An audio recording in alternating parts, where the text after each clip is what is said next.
আপনার মেয়ের সাথে আমার ছেলেকে দারুণ মানাবে বলুন। নমি, সামান্য একটা কাজের মেয়ে হয়ে তুই আমার ছেলেকে স্বীকার করেছিস? আপনার ছেলে আমাকে বিয়ে করবে বলেছে।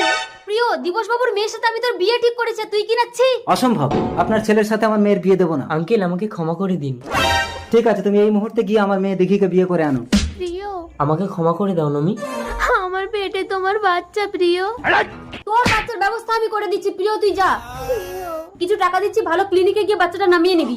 আপনি কিন্তু ভ্রূণ হত্যা কেসে ফাঁসবেন। তাহলে কি করবো দিবস বাবু? মা দিঘিকে বিয়ে করে এনেছি। তুমি আমাকে ছেড়ে বিয়ে করে আসলে প্রিয়। মা আমার লক্ষ্মী, ঘরে ওঠো বৌমা। উঠে আয় দেখি। কিরে প্রিয়, মুখ ভার করে দাঁড়িয়ে আছিস কেন? নমি কোথায় মা? সে তো বাড়ি চলে গেছে। না, আমাকে আঙ্কেল গলা টিপে মেরে দিয়েছে। পেয়েছি, দিঘির জুতো পায়ে গলিয়ে দিঘির রূপ নিয়ে